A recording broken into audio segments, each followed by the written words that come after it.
Good evening, everyone, and welcome to our 41st installment of our ongoing virtual readings for CavanKerry Press. I am the Marketing and Communications Director at CavanKerry Press, Dimitri Reyes, and for a quick visual description, I am browned café con leche skinned with brown and black tortoise rimmed glasses. I have a bushy beard and shoulder length hair now, and I'm wearing a black t-shirt. And to my left are two books for the evening, The Lost Nostalgias and White Jaguarete. And I am totally honored to be ushering in The Lost Nostalgias, which just launched by Esteban Rodríguez. And this book is so powerful, so awesome. So happy to get some of my more Chicanx gente here at CavanKerry, and it's just so beautiful. We're also going to be hearing from Diego and his book momentarily, but before we start, I wanted to start, as we always do, with our brief introduction. So, just to let you know, the run of show for tonight, Diego has um, given me the privilege of being able to watch as a participant. Diego's going to host after I do our land acknowledgement. So, Diego is going to read a little bit, talk a little bit about the Lost Nostalgias, then kick it over to Esteban so he could read for his set and celebrate the launch with us. Afterwards, they will be taking part in a short conversation. And at any point in time, for all of those on Facebook, please drop a message in the Facebook watch screen and I'll bring it over and I'll let Diego know that your question is incoming. So, to begin, again, my name is Dimitri Reyes, and I'm the Marketing and Communications Director at CavanKerry Press, and it's my pleasure to welcome you to the latest in the CavanKerry's virtual reading series celebrating our new and forthcoming releases. Before we begin, I would like to take a moment to acknowledge the land we occupy in Bergen County, New Jersey belongs to the Munsee Lenape people. We honor their history. We cannot function in our work as arts activists nor offer a safe space for all writers without understanding the struggle for Indigenous rights. We have also added to the chat a map of native lands for you to identify which land you occupy, and also with links and resources for you to learn more about how you can offer support. And Tamara Casey Coleman, which is our fabulous social media coordinator, will be putting that in the chat momentarily. Finally, we wanted to take a moment to address the ongoing consequences and far-reaching implications of the new administration's assault on progressive values in the US, most recently things like the NEA and the Smithsonian, especially for the communities that have been strategically underserved, poorly cared for, and exploited throughout our history of our country. While CavanKerry occupies but a small space in the publishing landscape, we have always made it our business to care for the very people whose well-being is most under threat, and our commitment remains steadfast. We believe in the power of words to uplift communities and connect individuals from all backgrounds and experiences. And we will continue to do the vital work of publishing and programming in order to foster a safe and welcoming environment for all authors and bring things like this to the community and to the public because conversations with our gente, with our people, with our community is so important. So now I'm going to go over and hand it over to Diego Baez, but first I'll read his bio. Diego Báez is a writer, educator, and abolitionist. He is the author of Yaguareté White, University of Arizona 2024, a finalist for the Georgia Poetry Prize and a semifinalist for the Berkshire Prize for Poetry, a recipient of fellowships from Canto Mundo and the Surge Institute, the Poetry Foundation Incubator for Community Engaged Poets, and DreamYard's Radical Poetry Consortium. Diego has served on the boards of the National Books Critics Circle, the International David Foster Wallace Society, and Families Together Cooperative Nursery School. Poems, essays, and other nonfiction have appeared or are forthcoming in Poetry Northwest and Latino Poetry, a new anthology, Booklist, Harriet the Blog, the Boston Globe, and the Los Angeles Review of Books, among many others. Diego lives in Chicago and teaches poetry, English composition, and first-year seminars at the city colleges, where he is an assistant professor of multidisciplinary studies. Everyone, please welcome Diego. Thanks, y'all. Thanks, Dimitri. Thanks, everybody. This is a great pleasure to be here. Thank you so much for having me. I am honored to be a part of this event. I am a Latino with brown hair, although it's mostly gray by now, a white hoodie, chilling in near a window with a brick wall outside that you can't quite see anymore, but there it is. I'll just read a couple quick poems. I feel very privileged that Esteban invited me to join him this evening, and so in the spirit of the Lost Nostalgias, which again I want to hold up, but then it keeps blurring it. There you go. I was thinking about what to read, and we were just talking before we went live about our relationships with first books. This is far from Esteban's first book, but I was thinking back through time, and I decided I'll read two poems. One that was just published, like I think today or very recently in Jet Fuel Review, sponsored by Lewis University. And so thank you to Simone Munch and to the folks that are the student editors over there. It's called Folk Music. Folk music. Used to be all Christian rock and Paraguayan accordion, harp and birdsong on the boombox. An uncle who imitates Chaco Chacalaca and Toco Tucan on the AM station. Now, Tio DJ talks across CDs burnt and trafficked through customs.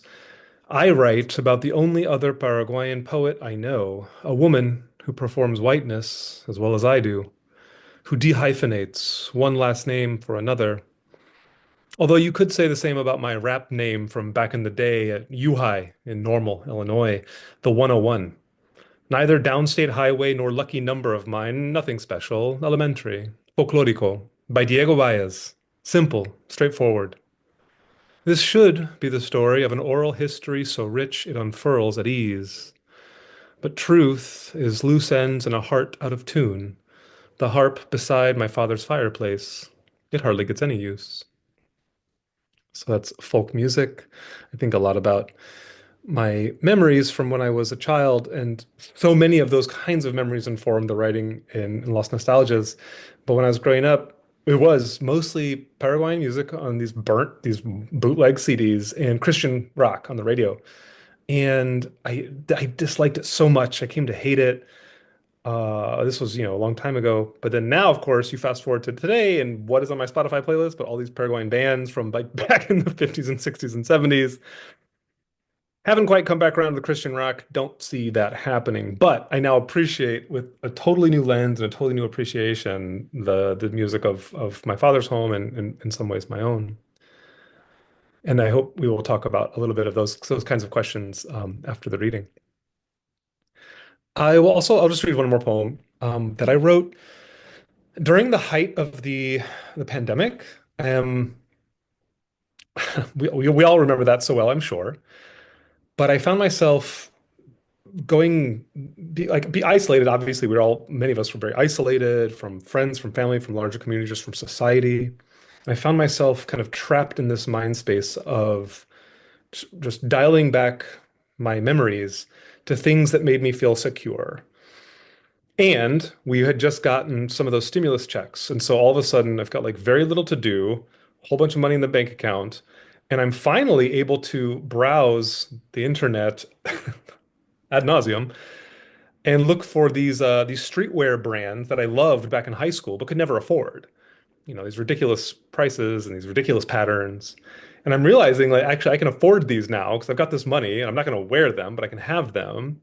And then so instead of buying all these ridiculous clothing, I wrote some poems thinking back to that time when these things were what I wanted more than anything. And that has since changed. But I hope there's some connections to family as well, and that'll inform the transition over to the Lost Nostalgias. But so this is called Quarantine Cuento Número Uno. It's the first one I wrote back in like 2020. Quarantine Cuento Número Uno.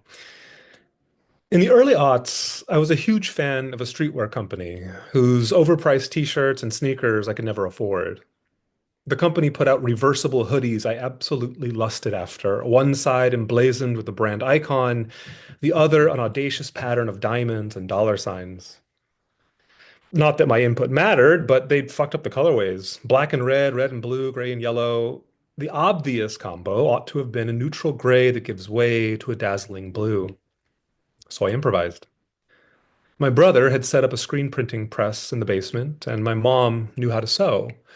She'd handmade many outfits, every one replete with whack 90s patterns and secondary color schemes. I bought a simple gray hoodie and asked Armando to splash the trademarked branding on the back. I located a bootleg blue with that coveted pattern somewhere on the dark web. My mom stitched them bitches together and I rocked that shit for the better duration of my undergraduate career. My favorite part of the project was that no one I knew about this particular brand or would have been able to tell the difference or cared that my family had bootlegged this ridiculous item together. That we made it together. And I think about that hoodie all the time. So when I think back to those times, I think back to those memories and those relationships, and I actually find myself, I didn't share this pre-stream, but I find myself now writing back further and further and further. And it starts to become a little confusing because I have a hard time separating out what is just memory, what is just maybe therapeutic for me, what is meaningful for me, and where's the art, where's the poetry, where's the commentary or the statements or the expression of the feelings that are worth sharing with the world. And so that's the journey I've been on lately. Somebody who has obviously either been on this journey or has has figured out how to become very proficient in this journey is, of course, the speaker of the evening, of the afternoon, depending where you are, Esteban Rodriguez with the Lost Nostalgias. And I am so happy to introduce and so proud, so pleased to introduce Esteban's work and himself, the writer himself. I learned today that this is Esteban's ninth book of poetry. So here we are, moving right along. I'll go ahead and read Esteban's a brief bio here, and I've alluded to some of the themes that I hope we will be able to unpack. But of course, we need to hear from the maestro himself. So, a quick a bio. Esteban Rodriguez is the author of eight, now nine, poetry collections. Most recently, of course, The Lost Nostalgias, and before that, Loteria, and the essay collection Before the Earth Devours Us. Keep track, he is the interviews editor at the Eco-Theo Review, CO, senior book editors at Tupelo Quarterly, and associate poetry editor at Agni. Just doing all the things, all the things. With Jennifer De Leon and Ben Black, he co-edited To Never Have Risked Our Lives, an Agni portfolio of Central American and Mexican diaspora writing, which is super dope. Check that out. He lives with his family in South Texas. Esteban, take it away. Diego, thank you so much. I hope you all can hear me well. Beautiful reading. Especially love the thing about branding these clothes. I feel like we all did that in some sort of way. At least my mom would make a lot of blankets. She would try to like do her version of what was known down here in South Texas as the San Marcos blankets, which are these big plushy things that have like pictures of wolves and unicorns. So hearing that just kind of really reminded me of, the way my mom would spend her nights sewing these blankets for us. I really appreciate that introduction. A few things before I start. I'm a little bit under the weather, so if you hear a few sniffles, I apologize for that. Also, you might hear a lot of noise. My wife and I own a coffee shop, and we found a cat by the coffee shop. So we've been housing him for quite some time, for a few weeks. And so he's like a pretty rambunctious critter. His name is Sunny, but he's incredibly adorable. So if he walks across the screen, feel free to comment on that. My mother, unfortunately passed away about a month ago, and I'm going to read this first poem because if any poem and sort of like the works that I produce are true to the essence of my mother, the figure on the page, it would definitely have to be this one. And I think about this poem a lot in terms of like who my mother was as an individual and sort of the person that she portrayed to others and the person that I knew her as. This one is titled Teeth.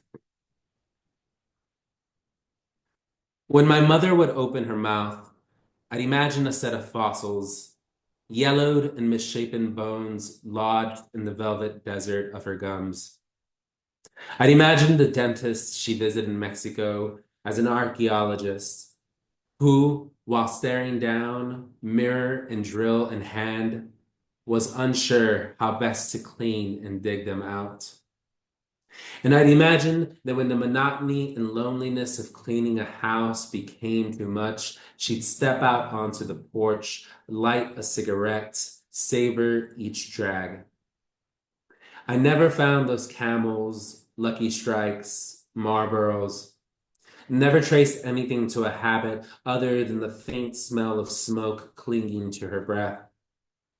But I wanted to believe she was addicted to the practice, that this and only this was the reason for the rottenness, because what else but her own body's betrayal could cause craters to pockmark her molars, or to flatten her canines, or to coerce her front teeth to begin to disappear, erasing what enamel she had left.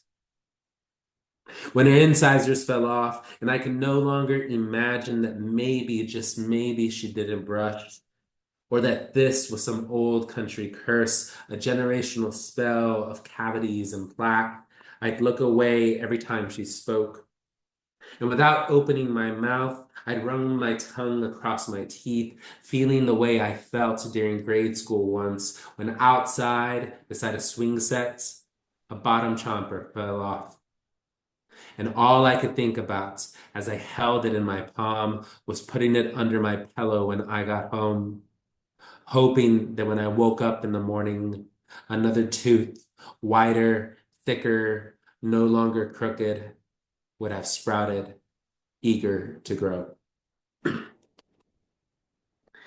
My mother, she battled with non-Hodgkin's lymphoma. This was in 2000, if I'm not mistaken, 2018.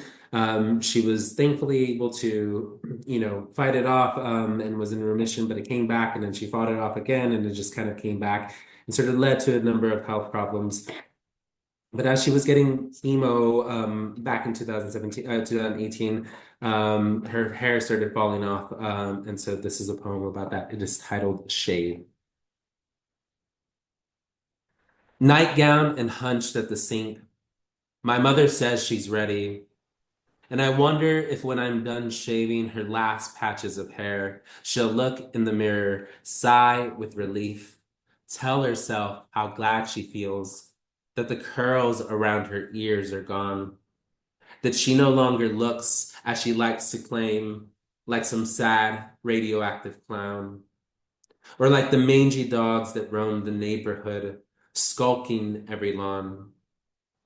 Or will she not look, leave the bathroom without saying a word, and on her way to her room, reflect on how decades ago she made me stand by the same sink?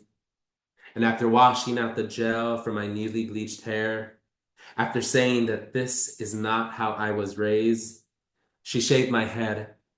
And to emphasize the punishment, she slapped the back of it so I'd remember how not to behave again. So when I was on my high horse, convinced I owned the world, I'd remember how it feels when what I love is gone. Bleached. Of course, I didn't listen. But when my mother saw my hair blonder than I had bleached it before, she didn't curse me out, didn't say in that disappointed Spanish I never learned that I had ruined who I really was. Unless I wanted to look like a gringo, because, and this I assume she thought but never said, my skin already looked like one, pale, and at times, when doused in sunlight and seen at just the right angle, transparent, like that of some exotic fish, and like someone who didn't look as if his parents were from Mexico, and who much less knew what it meant to have to pick at some point in his life crops in a field, letting the sun singe more indifference on his skin, while knowing that even if this wasn't the case, he'd still be different. That wherever he went, some would stare and some would look away.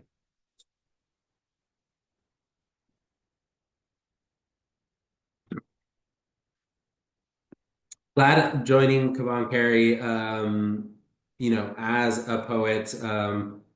It was a very great experience because I think the one thing that the editors really did do is they really pushed the collection to make sure that it became the collection that it is today. And one of the feedback was, kind of dividing up the poetry collection into sections. So that way I divide the poems by themes, by subjects, and looking specifically at the speaker's relationship with his mother and his father, with himself, and also with the landscape. And so the second section of this collection is titled "At the Feet of the Empty-Handed," and it centers around my father. This one is titled "Home Depot." Even when work was steady, my father went on the weekends, stood with his hands in his pockets, quiet, shivering, though it wasn't from the cold as much as it was from anticipation, from the buildup when more men arrived. And when a truck passed by, then another and another, none of them stopping, none of them fitting these men's visions of how they saw their days going, of being picked out, jumping onto the back of a truck, and working all afternoon on some part of a house, a driveway, a roof, new additions to a backyard, or whatever made them a few bucks, and that when they went home, they could feel not just like men, but like fathers who were earning the living, who wouldn't have to imagine themselves still in that Home Depot parking lot, hopeful and waiting. The reading at the shop, at the coffee shop, a few days ago, and had some of my students come over, and I prefaced this by saying, I don't encourage underage drinking in terms of like what the speaker of this poem does. This one is titled Nightcap. The nights my father wasn't home, I crashed his liquor cabinet, which wasn't a cabinet at all, but instead a shelf, a dusty, darkened space where between the whiskey, tequila, and rum rested a bottle of Belvedere, which, being the only one my father never drank, I chugged, feeling from what I knew about vodka like a Russian villager, an old and jaded man who needed to drink to keep his body warm. Only the coldness I suffered wasn't the weather, but absence. The void I felt when my father left home, when after a half day at work, he refused to bear the same old, the stale dinners, the novelas, the game shows, the silence my mother made sure he heard no matter which room she was in. And where he went was anyone's guess, though I imagine it was more than just a bar, that it was a spot where his drink was filled for him, and where, when he downed another round, his throat, unlike mine, didn't burn, but felt cool, smooth, felt that every drop was a drop he was proud he earned.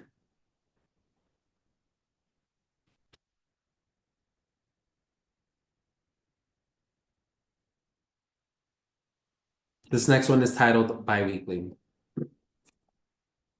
2 weeks later, and we're at the bank again. Again in line, again waiting as the tellers call up servers still in uniform. Shop owners, secretaries whose makeup had faded early in the afternoon, and who, away from anything that required they maintain an appearance, are not concerned that their hair is disheveled, that their skirts are askew, that the band-aids bloodied from the blisters on their ankles are flaring from the backs of their heels. And there are construction workers, men in grease-stained blue jeans, paint-smeared shirts, steel toes they shuffle across the tile, as slow and as impatient as my father. He looks over, they look back, and I understand from their silence that even if there's mutual respect, there's also a wariness of the logos on their chests, of the DHLG, JD Incorporated, letters that mean nothing to me, but that to them, to my father, equate with the new Home Depot, Lows with contracts their bosses vied for and that have gotten led to at least another month of work. Slowly, the line moves forward. My father peeks inside his envelope, makes sure his name is still on the check, and I look up, wonder if he's worried the teller will ask him for some ID he doesn't have, proof that he earned the money he's requesting in cash.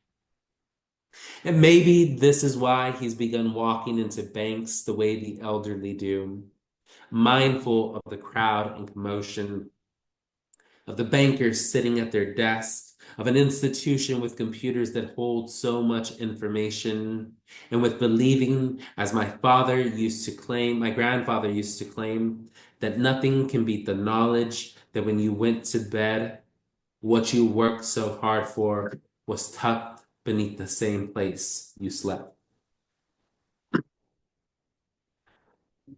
Growing up, didn't come from, I came from a kind of a standard middle class family. One of the things was always interesting was the fact that we always seem to be changing cable companies. Like we just kept we had I think it was like AT&T and then just the Dish Network. And I think for a while, my father might have used, some illegal means to, siphon off cable from, our neighbors.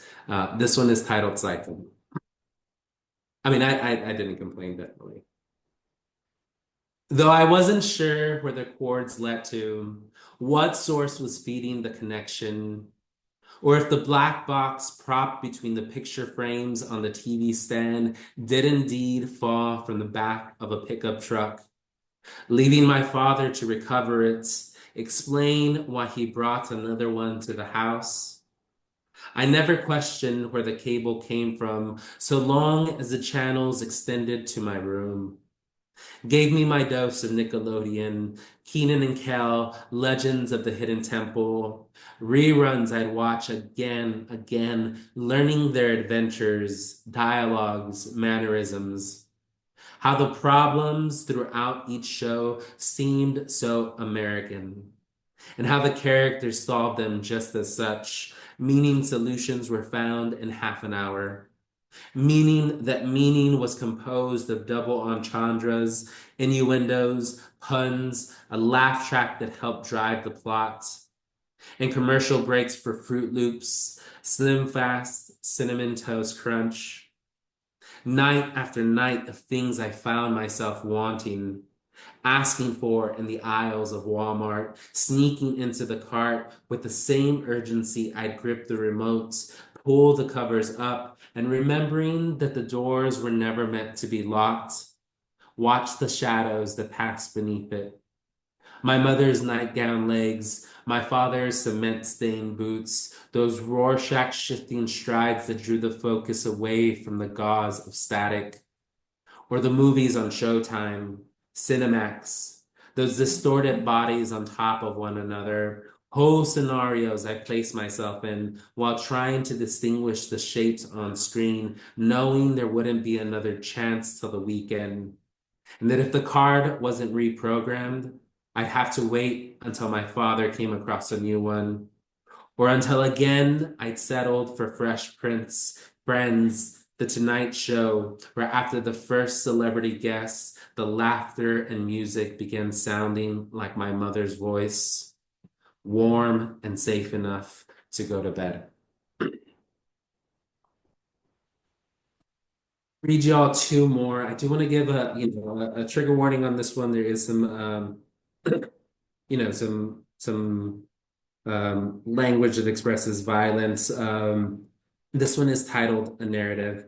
And for some context, my grandfather, he died when I was pretty early, when I was pretty young, around 8 or 9. And I always have this vision of him as, this kind of great guy who unfortunately became blind later on in his life, but who, even through that blindness was still able to impart wisdom on all of his 9 children. Um, when he did pass and, I graduated college, my mom kind of gave me a different version of who he really was. So this one is titled Narratives. In past versions, Abuelo shook his head, said without moving his lips that he was disappointed in my mother, that he thought girls her age shouldn't stay out past 12, hell, even 10. And in these versions, he walks away.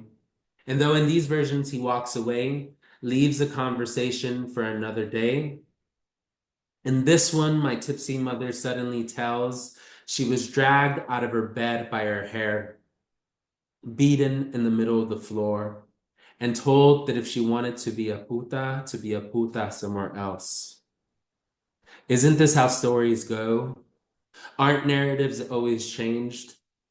Doesn't the teller hide the truth at first? Then, when they feel they have the right to heal, peel back the surface, reveal every detail, every second of pain. And don't some exaggerate as well? Feel the need to up the stakes, like my uncle, who, when he talks about the hard time he did, means his one night in jail. Or like my aunt, who, after stubbing her toe, spoke for weeks about gangrene, amputation, prosthetic legs, and life in a wheelchair. Or perhaps like me, when I tell my mother that the bruises on my necks aren't hickey at all, but the aftermath of mosquito bites, or bites from a new species of bug I tried to fend off, swiping the air, cursing them out, sure as they attacked, I'd give them hell before they left their mark.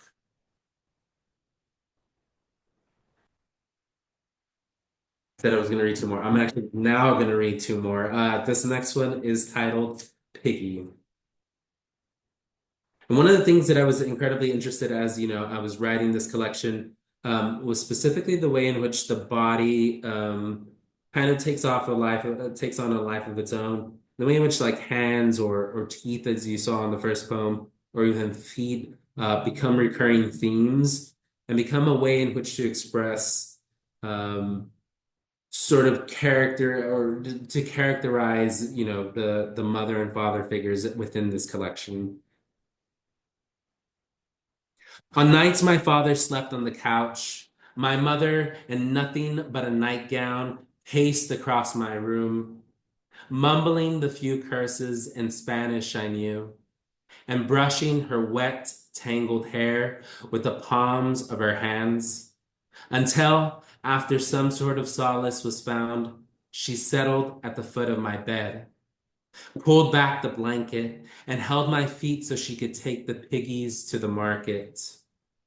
I tried to hold still, lock my ankles, dig my heels into the sheets, and as she served the middle one roast beef, I'd look down, catch a glimpse of her bare feet, dry, cracked, callous, succumbing quicker than the rest of her body to what she couldn't find a way to fight off or balance, into what years later became cuts refusing to scab, fungus spilling from her cuticles, ulcers as sore and swollen as the punctures from the stray nails my father, after walking the chaos of a new foundation, would sometimes endure.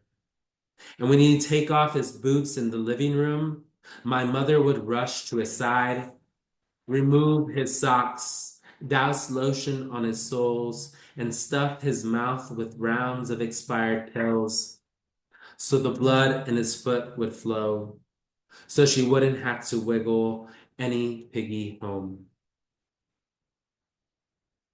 This last one is appropriately titled Home. I want to thank everybody, watching right now live. I want to thank Diego, Dimitri, Tamara. Thank you all so much. It's been an incredible day. I'm so glad I got to share this collection with you all. The cat's going crazy right now. Then, after a decade of a house on cinder blocks, of empty lots, chained dogs, of a darkness the crooked streetlights could neither convince nor force to move out, my family moves to a new neighborhood. Not the suburbs I'd seen on TV or imagined when I eavesdropped on adults, but a series of houses that looked, no, felt close enough. I remember the first night I was there, how my father, warrior, sleepwalker, stood outside in the yard, surveyed the field adjacent to the neighborhood, and for what seemed like hours, gazed at, stared, looked in every synonym that showed he was content with where he was. That a decade of construction sites, 60-hour work weeks, and of bearing the bright beatings from the sun had finally paid off. And this 3-bedroom, 2-bath, this finished driveway and thick green lawn, yes, this was his best reward. Thank you.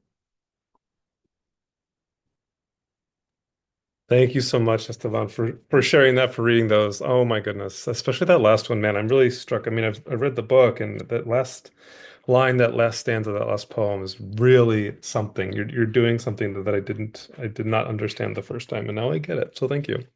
Oh, yes. I I had prepared a bunch of questions here, a few questions to kind of get us started, and I'd like to get to them. I just want to say again, like the themes you're exploring here and the way they overlap and interact and kind of cycle back is so fascinating how you've put this together. I mean, even the disappointed Spanish that is used, the best English that is used, this kind of battling sense of hope and like waiting, and then the pride that kind of underpins it all is so fascinating.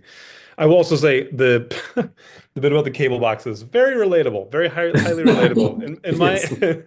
in my home, it was like we'd subscribe for a while and then that would expire, subscribe for a while, and then at some point my dad like won some war to get a satellite dish installed, and so they drilled that into the side of the house, and we had it for like a month before it got struck by lightning. So that was the end of that Oh story. gosh. Let's just start. Maybe let's start with the title. I have a couple questions to kind of go deeper into the poems themselves and maybe expand a little bit out more abstractly just about kind of the themes that you're exploring. And so I am fascinated by this title. It's kicked around in my mind a bunch of times. Nostalgia derives from pain of returning home, right? Algos, nostos. Certainly, so much of the book explores what it means for an individual, like the speaker, a family, even like a people, to reckon with their relationships to the notion of home, a definition and understanding of home, like this last poem that you read so well. I'm curious what it means to lose nostalgia, or to you, what it means to lose a nostalgia, and how are you thinking about the relationship between loss and pain and homecoming? Yeah, I think that first off, the title, when I was doing the edits, almost felt bad, almost just kind of like submitting this because this was a total ripoff. Well, not a ripoff, but I would say, I was very inspired by Joe Bolton, a poet who died incredibly young, but he had his selected or his poems, collected poems, and it was titled The Last Nostalgia. And I really like that title a lot. Only because I think he explored a lot of what, the physical world and his relationship to it. And I kind of wanted to do the same thing within this collection, but I wanted to explore my relationship also with kind of memory, right? The way in which I remember certain things, the way in which I remember my mother, my father, the landscape, the certain, situations or scenarios I was placed in and how I had to navigate them. And so for me, I think that, as I've grown a little bit older, I've wanted to, solidify my memories um, a lot more, but I'm finding that like really, really difficult to do. I think I'm playing different versions of what actually happened over and over again. And I think that's why I explore, different things within or different scenarios within my poem with relation to my mother or father, because I want to see exactly where this memory is taking me. So I see it as a way to get closer to them, especially now that my mother has passed. It's only been a month, but already like reading the poem Teeth, I've read it several times, and yet I'm placing myself in her living room. I'm asking her about her teeth. I'm asking her about like, her front one had fallen off, and it was really funny because growing up, like I had so much dental work done on me. I never had braces, or a lot of like surgery or anything. I still have all my wisdom teeth, but I remember having like those silver caps on like They were just like on my canines, and so I'm over here kind of like I look, as like a boy who has to watch. Like I kind of almost wish I did have braces because they seemed a little kinder than those silver caps to me. Um, but yeah, my mom spent like an exorbitant amount of money to make sure that my teeth were all right. And yet, towards the end of her life, she didn't seem to care. And I've always been very fascinated with that, and wanted to explore that more with a poem like this. So I think that, kind of coming to terms that, these memories will fade eventually, but if I can bring them closer to the page, then hopefully I can bring them closer to me. Perhaps there is a whole genre yet unexplored, poetry of orthodontia to get Yeah, into. exactly. But I just, man, that's fascinating to hear you talk about that. And I am so sorry for your loss. And you have Thank you. done her such a great honor in the poems in this book. And it strikes me though, is I don't think irony is the right word, but it is something that I have heard before that every time we access a memory, we either relive it or we refresh it or we like solidify it. But then in putting it and putting them on the page and putting them out in the world, you are also opening them up to readers and to audiences to interpret and to imagine and to, in some ways, remember as well. And so there's this interesting double move of like, you want to get it down for yourself, but also then you've opened it up to everybody for interpretation, which I think is interesting. Um, Yeah, I think there was I might have seen like a little snippet here on the interweb, but it said something of like when you read out loud, the Greeks believed that when you read out loud, there was the voices of the dead using your voice to, speak. And that's kind of stuck with me in terms of like the way in which I read that first poem, Teeth, and the way in which I mhm. think like my mother is kind of speaking through that. Yeah. There's an interesting question in the chat about Um, nostalgia, quote, is a mind's trick. How do you navigate writing through memory while staying true to that past? Hmm. That's a good question. I think, I think we tend to believe that poetry is nonfiction sometimes. And while a majority of this, I think, is true, there's certain things that I have to kind of stretch the truth or kind of, invent a little bit. I remember hearing Kim Adenizio speak about a poem in which her mother dies in the poem, and she's like, I had to make my mother die in this poem, but my mother's very much alive, but it wouldn't have worked without me having her die in this poem. And I really like that because I think until that part, I always thought that poetry was meant to mimic your own personal life or mimic the lives of others. And when I heard that, I was like, okay, well, finally I have the liberty, to kind of stretch it or to bend it or to invent it if need be. And so I mean, as Tamara mentioned, like our minds do play tricks, and sometimes those tricks become what I actually think is the truth and what ends up showing up on the page. Yeah. Oh my God, dude, I've been saying that so frequently recently for some reason. I've been starting a lot of things by saying that people think poetry is nonfiction, that it's factual. It often is. But it's often not. There's a lot of stuff that we, like you say, I love how you said that we bend it, we warp it, we play with it. We also lie sometimes. We just make shit up. That's also part of the poetry. Um, and oh man, that is such an interesting question about staying true to a past that we have to then invent as we go. And in some ways, it is a great privilege to tell the stories however we want to tell them because it's artwork, but it's also a great burden because we have that the legacy to continue or uphold or to honor in some whatever way we want to regard that. And I think that's just really tricky and really fascinating. I am interested. I'm so glad that you read Teeth, and I'm so glad that we kind of went down that path. I have such memories of my abuela in Paraguay, her like decades old toothbrush like stuffed in like the thatch roofing just next to like a bottle of maybe toothpaste. And my dad has some gold teeth, and I did grow up thinking that was baller. I was like, that's cool. My dad is not like he's worked at State Farm his whole life, but he's got his gold teeth. And how we interact with, I think you said earlier, the way the body takes on a mind of its own or its own life, its own stories. I am interested in the role of excavation, so literal and figurative in these poems. On a couple occasions, the speaker figures himself or another character, another figure in the book as an archaeologist. I think there's two in Shed.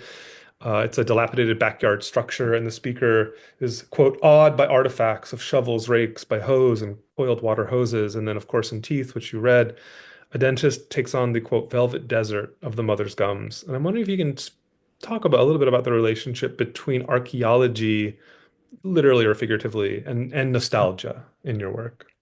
Well, yeah. So first and foremost, like I was incredibly, awed and loved Jurassic Park, and I love dinosaurs. I remember seeing it over and over again and thinking, man, like, I want to be an archaeologist when I grow up. That was kind of a very young memory of me or young ambition of mine. Um, but in this case, I'm glad you brought that up because I didn't think of it that way, or at least I didn't like consciously think of it that way in terms of like excavating. I've always liked this phrase that I've used like when I have to exhume the memories or exhume something. I like that word a lot, exhume. So when you mention it, looking back at it, you're totally right. Like the speaker does figure himself as an archaeologist, someone who has to, excavate these memories. And I think that's what I have to do as a poet, right? Especially for to write something as intimate as maybe this collection or previous collections. I have to excavate those memories. And as we spoke earlier, even if they aren't like 100% true, and even though I have to bend and warp them, I'm still sort of digging through them in order to bend and warp them in a way that fits that particular poem, that fits the narrative, and that fits the narrative that the poems are weaving together in order to form the collection. So yeah, I don't think I like conscientiously thought of this, but my subconscious is doing its work. For sure. Yeah, for sure. It's like the way the body of work takes on its own shape and form too dictates or influences a bit how the extent to which I gotta disagree, not disagree. I got a different opinion that this is true, even if not all of it is factual. This is truth, even if it's not factual. And it's funny. I wanted to be an archaeologist when I was in like kindergarten because of the word. Well, this is when I learned that I I wanted to be a poet or a writer, not a scientist. Was that the word archaeology I loved because of the sounds, the vowel sounds are all smushed together. But then when I learned about what archaeologists do on the daily, I was like, no, I don't know about that. But a wordsmith instead. Um, I I want to get to the question that had come through Facebook, but I think this last question that I have will tie neatly into that because the book is saturated. The Lost Nostalgia is saturated in stories, storytellers. So often the way nostalgia acts upon us is through verbalized recollections or vocalized memories, narratives give a new life through the material of a speaker's breath. And these memories, though, as you've mentioned, they fade, details change over time. Indeed, and I'll reread this, but in narratives, the speaker questions, quote, "Isn't this how stories go? Aren't narratives always changing? Doesn't the teller hide the truth at first? Then, when they feel they have the right to heal, peel back the surface, reveal every detail, every second of pain." And then later in that poem, the speaker refers to his uncle and aunt, a move of linguistic, what I'm kind of calling here a linguistic convenience, maybe that I have performed in my own work. I call my dad's brothers and sisters, like for myself and my brothers, tios and tias in my mind. Pero so many of the poems refer to aunt and uncle, even though that's not like who they are. So I'm hoping you Yeah. can say more about the relationship between language, family, and audience for these poems in the Lost Nostalgias. Yeah, definitely. So I'm upfront about this all the time, but the father in the poem is actually kind of loosely based off of my stepfather, and then my stepfather who I had growing up since I was like in seventh grade, and then my other stepfather, which is my sister's father. So my I say sister, but she's I guess technically my half sister. Um, but I had to say father, right? I couldn't say stepfather one or stepfather two because it just wouldn't make any sense. So for language sake, the father becomes this multifaceted person that carries on, this tender, worrisome figure who wants to just keep all his money, and then who at other times, maybe not in this collection, but in other collections, can be a little bit rough, and not necessarily as ideal as a speaker would like him to be. So, navigating that through poetry has helped me see my current stepfather as somebody who is a very honorable man, who doesn't fit those particular that stereotype that I'm portraying necessarily on the page, and he knows that, and we've spoken about that, and he knows sort of the leeway that I have to take in order to make this true on the page. But can you speak about that second part of the question again? I'm so sorry. Yeah, no, because we were talking a little bit before the live stream about the different names that maybe we've had in the past, and for whom Spanish is a language that you use in your writing, or for whom English is a language you use in your writing, and where that line, if you like demarcate that between your life and your writing, or if they're all kind of a piece, or just how you kind of sift through that in your life and your work. For English and Spanish, Yeah, or yeah. yeah, I think for the longest time, I didn't know English is my first language, and I grew up hearing Spanish and I can speak Spanish.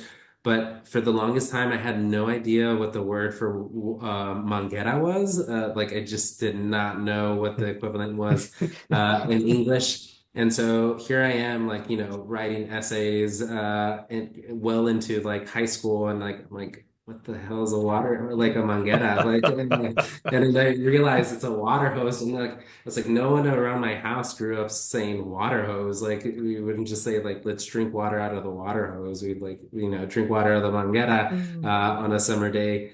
So when I was in grad school, I had this version, or this vision of who I wanted to be as a poet, but I found myself emulating the language and style of other poets, Mm. which was great, I think, developmentally, because it showed me sort of what I could do with language, but it wasn't true to my identity and to me growing up in South Texas, the Rio Grande Valley, right along the border. And it Mhm. wasn't until I was the best job I ever had. I will always say this, but I was an English tutor for third graders at a elementary school in the town next to the town I grew up in. And it was my second year at grad school, and I would work from 8 to 12. And back in 2012, getting paid $25 an hour was fantastic. So I would work half a day. But one of the assignments that they had was to write a poem about Christmas, or a story about Christmas, some sort of literary object about Christmas, and then do a little drawing for it. And, every single student drew Christmas as very snowy, right, in this landscape. And if you know anything about South Texas, especially deep South Texas, like it does not snow here, right? Once it gets to 70 degrees, we are pulling out our parkas because it's freezing for us. And I think it snowed probably one time in 2007. But they wrote all these poems about snow, and I was like, this is like, where are they getting this from? Like, this is not reflective of where we're living or where we're from. And so I wrote a poem as well titled Christmas that kind of, turned that narrative, that prompt on its back. And I showed the way in which, like, a family was huddled together when it was 50 in sort of their little shack of a home in the colonia, which is similar to kind of what the house I had growing up. And it felt like I finally found a voice, right? And it became sort of the basis of my thesis when I finished grad school, and it became the basis of the poetry that I had, continuing on from throughout that first collection. And so I realized that I had to stay true to the language, to the identity of who I was, and I couldn't stray from that. And if I did, it wasn't going to be very far. Amazing. Thank you for all that. That is, I love learning and Thank you hearing for from closing. poets who find their voice. It's great. I do see a comment and question from Facebook. The truth and the lies are both important for sure. Bravo to both authors. Thank you. If you could have it your way, who are you wishing your book to reach? Yeah, it's the lost nostalgias in your ideal world. Who's getting it in their hands? Who's being exposed to it? Who's reading it? Um, that's really good. This might be like a cop-out answer, but I hope that like, ideally it would be my younger self who would read this book, Ooh. specifically because um, I felt like going back to that response, um, this was the language I was looking for, right? It might have taken Mm. me 9 books to find that, but like had I known this existed, I think I would have felt a little bit more comfortable writing. And it did take a poetry prompt in the third grade classroom to really realize this is how I should write. Hmm. I mean, never mind that I spent, $1,000 on the MFA program, but but yes, Never mind. Never mind. Yeah. never mind, never mind. Oh, that's such a Yes, good that's a answer. That good is like the best answer. Why have I never heard anybody say that? Oh one. man. I always answer that question so practically. I always say, well, most realistically, like other poets, probably Latine readers, I would love, but I do have a new audience, which are Paraguayan American Oh, young that's people, good. preferably, but also anyone, because there's not that many of us. And being a poet is not an art form that a lot of us practice. And I just wonder if one or two of the Paraguayan American kids see that someone's doing it, that they might entertain that option as well. So, you know. Um, Dimitri with a fun one. In terms of Esteban mentioning emulating styles of authors, I think all of us do it for sure. It's so much fun. I loved and still love emulating those like Pedro Pietri, Benjamin Bratt's depiction of Miguel Piñero in the 2001 film. So many milk crate pulpit preachers in downtown Newark. Nice. Yes. Shout out downtown Newark. For the both of us, so for two of us, who are your literary canon authors and or those you have emulated? Yeah. Interesting. Diego, you want to start with this one? Yeah, I'll cop to this because it's in my bio. In grad school, it wasn't until he died, when David Foster Wallace died, Rachel Hadas, brilliant poet, shared the news. And I hadn't read any of his work. I knew who he was, kind of, just like lit bro reputation or whatever. But from that moment when I learned that he died, to about a year later, I read everything that he had ever written and published, and some stuff that he hadn't published. And I needed that at that point in my life. I needed to go through that. I needed to write like a whole bunch of like, I don't know if it's any good fiction, but it's totally like DFW in a box fiction that I had to go through. I've kind of, I think, scraped and taken the ticks and the pieces that I actually feel true to me. And I think now I've hopefully relinquished most of the rest of it that doesn't serve me and isn't me. It's not for me. But there are certain little things that I've taken with me, little abbreviations, little habits that I've held on to. So I'll own that. I'll own that. Yeah. What about you? Yeah, this is man, this is one that I'm really struggling with currently because the author I think that was incredibly fundamental to my writing is undoubtedly Cormac McCarthy. Just the way in which he wrote. I read Blood Meridian every summer. The first time I read The Road, I literally cried. Like it was just because like the relationship that I've had with my stepfathers and my biological father. But I think there was an article that came out with it about him a few weeks ago or a few months ago, unfortunately detailing some circumstances that weren't very favorable in his light in his early 40s and sort of relationship that he had with a young woman. And I've had to separate myself a little bit from that because of that. And so I definitely have to mention it because, you know, I think we sometimes give a lot of um, what's the correct word? Like a lot of grace to artists who, might have had great art, but absolutely horrendous personal lives. And that's not who I want to be like at all. Like I wanna make sure that my art mimics my personal life and vice versa as much as possible. And I always thought, it was like incredibly cool and mysterious that he hardly gave any interviews. And now, like, I'm re-examining sort of my relationship with that. But I definitely, it was instrumental to who I was as a young writer. I'd say right now, currently, it's definitely the other reclusive American writer, Thomas Pynchon. She has a new book coming out. But if you ever read Gravity's Rainbow, one hell of a book, one that you can read and reread over again. And I'm very glad that you said you read David Foster Wallace because I started reading him a couple of months ago, and I cannot get past page 80 for uh, what's that book called? You should Infinite know. Jest. Yeah, yeah, yeah, There yeah. we go. Yes. You and like so many other people who value your time more than some of us do. It's funny you Um, say that. Cormac McCarthy's Sutri, I would argue, is poetry, and David oh Foster yeah. Wallace modeled some of the passages in The Pale King, his posthumous novel, after some of that sort of stylistically after Sutri. Both, but again, both white dudes who with complicated personal lives, and I totally hear and respect and agree and feel the same way about like, well, actually, maybe it's good that we're in an era, I hope, where personal and artistic lives should maybe not always align, but be closer to each other and deserving of like recognition and respect than not. We do have a question for Esteban.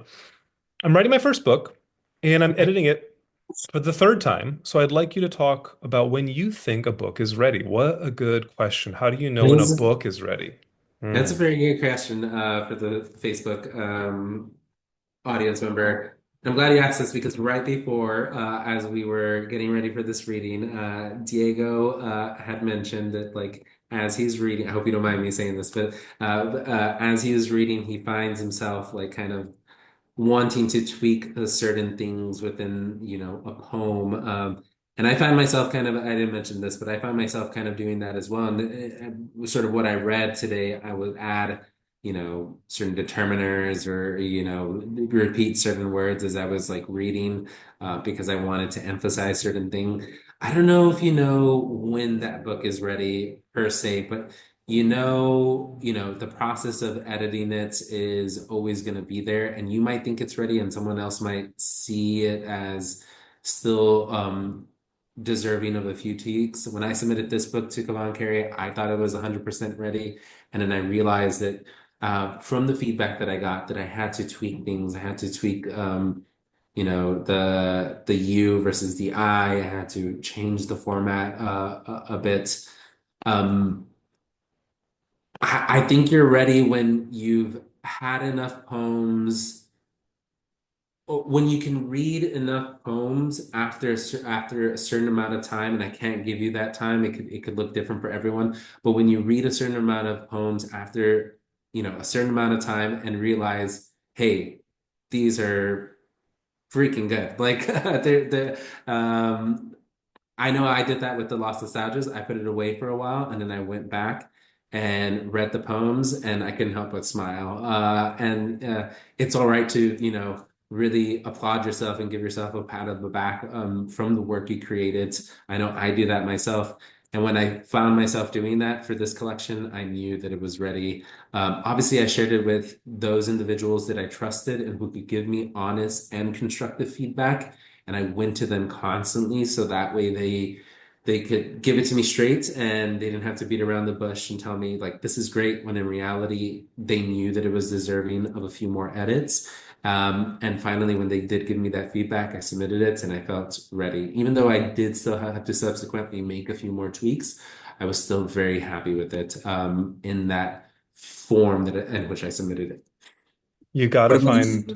yeah, you gotta find that community, whether it's the early readers, friends, other writers you trust, and then eventually the editorial staff who, it sounds like you had this experience as well, know what they're doing. They can Yeah, give good exactly. notes. And all I will add to that is that for some reason the algorithm thinks I want Parks and Rec content. Whatever, it was a fine show. I don't love it, but I saw this clip of Rashida Jones talking about how she takes feedback from directors, and I thought it really applied. She said, "Take the note, not the solution."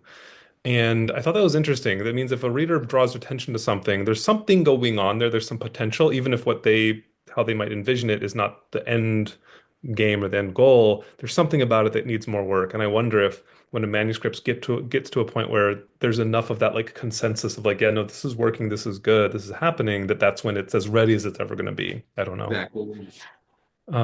Dimitri has invited us to share one more poem each and then kind of sign off. So I've got one queued up, Esteban, and you can close us out for the evening and you can have a moment to kind of decide which you'd like to end the evening with. But again, thank you all for joining.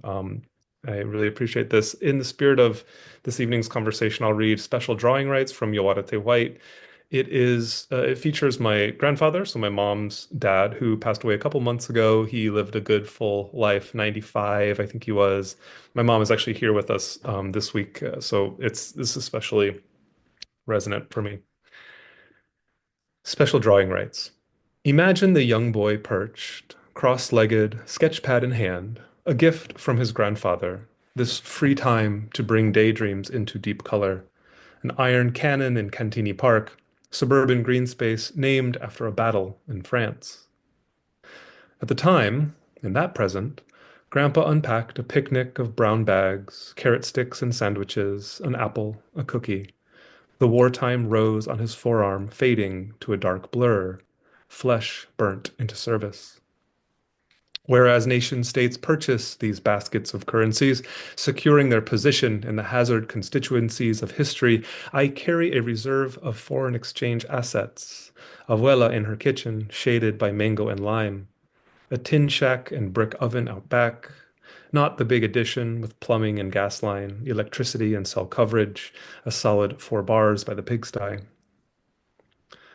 So I must remit myself back into this picture, what the grandfather fought for, this momentary freedom, what the boy rendered as just another pretty garden, a war weapon, a memory. Thank you all.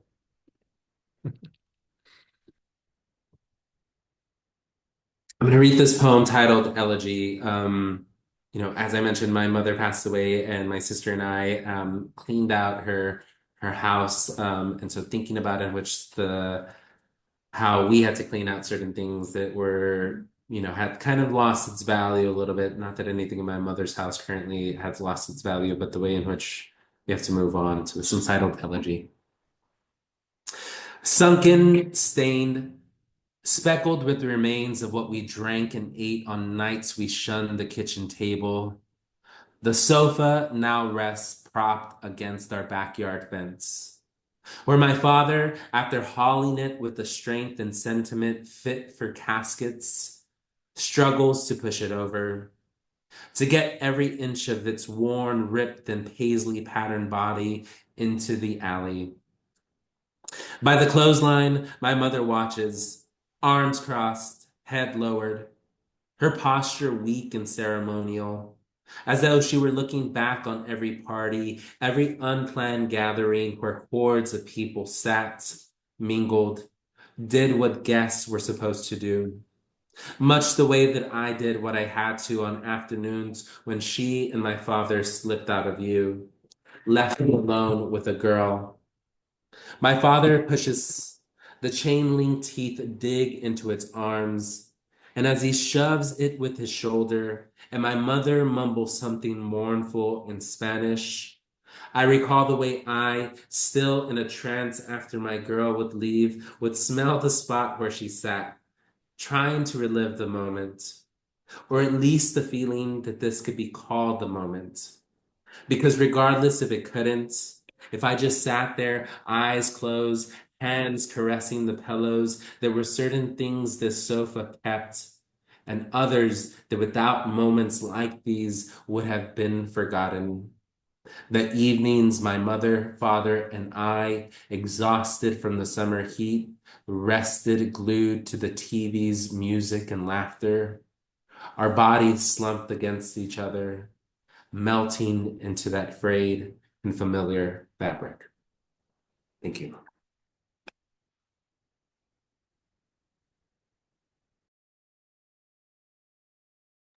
Oh my goodness, what an evening, y'all. For real. Thank you so much for everyone watching at home. Thank you for everyone who's going to be watching this on YouTube after the fact. Thank you to Diego Baez. You did an amazing hosting job tonight. Anytime you want to come and hang out and take my job, you can. That was amazing. I love it. And thank you for that. And Esteban, congratulations, sir. Congratulations. It's here. It's here. And I'm so excited to see what you're going to do now that it's out in the world. And I can't wait for you to be able to sit with this while you're reading it out loud and like speaking to your younger self on stage. That's going to be just an amazing thing. And then there's going to be younger selves like you in that audience that are going to connect with this. And I'm just so excited. And I'm so glad that as we continue publishing CavanKerry books, there's a piece of the book that's always published for the author. And then we just know it's going to impact people in a specific way. So thank you. Thank you both of you so much for this evening. And that was it, everyone. This is the 41st reading of our ongoing virtual reading series with the book launch of The Lost Nostalgists. Everyone, have a great night, and I am turning that off right